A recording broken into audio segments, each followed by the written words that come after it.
আসসালামু আলাইকুম। সবাই কেমন আছেন? আলহামদুলিল্লাহ, আমিও খুব ভালো আছি। আজকে আপনাদেরকে আমি দেখাবো বুটের ডাল রান্না করে মুরগির মাংস দিয়ে। যেখানে আমি কড়াইটা বসে দিয়েছি, এখানে আমি তেল দিয়ে দিব।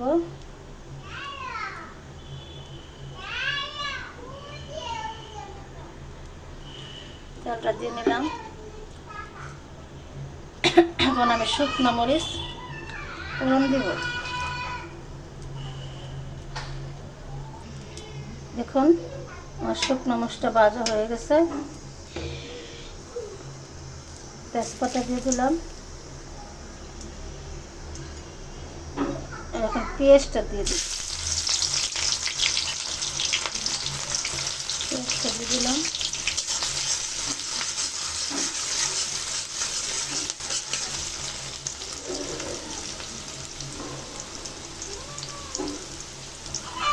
গরম মশলা,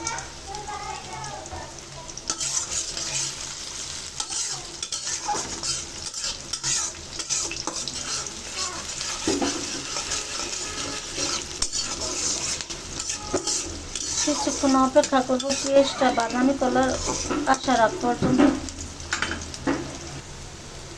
দেখুন পেঁয়াজটা আমার কালার চলে আসছে। এখন আমি এক এক করে মশলা দিয়ে দিব।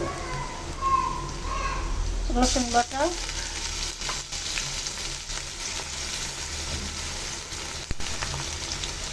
আদা বাটা,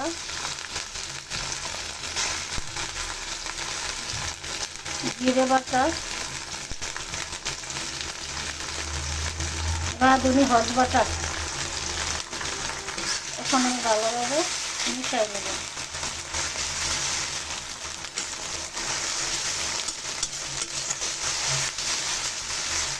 মশলাটা না ভাজা হলে তরকারি খেতে মজা হয় না। তাই মশলাটা বাড়াতে দিয়ে নেব।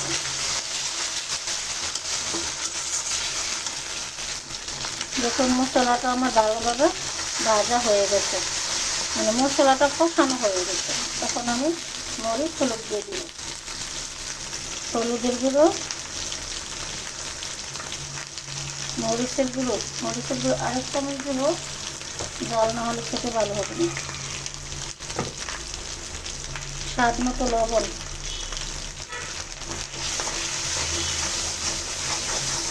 এখন আমি একটু পানি অ্যাড করে দিব।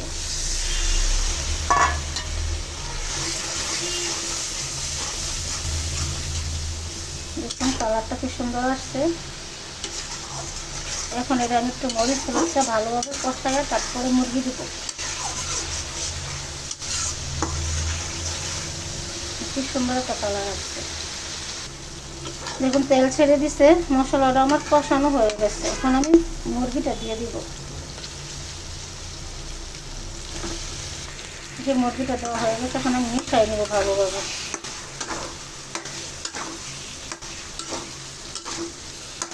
মুরগিটা ভালো করে মিশাই তারপরে আমি ডালটা দিয়ে দিব।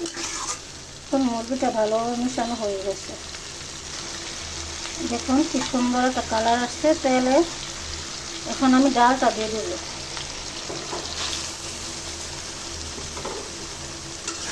ভালোভাবে মিশিয়ে নেব।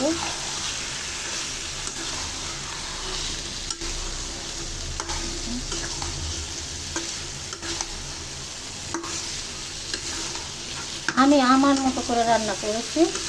এখন আপনারা আপনাদের মতো রান্না করবেন। এক একজনের রান্নার ধরন হলো এক এক রকম। কে কীভাবে রান্না করেন জানি না, কিন্তু বুটের ডাল আমি এভাবেই রান্না করি। এখন আমি ঢেকে দিব ঢাকনা দিয়ে।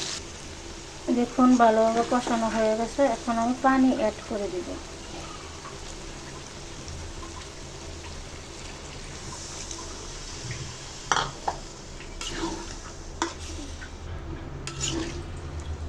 আমি পরিমাণ মতো পানি দিয়ে রাখলাম, মানে আমি যতটুকু রাখবো। আচ্ছা, এই যে আমার ডালটা প্রায় হয়ে গেছে।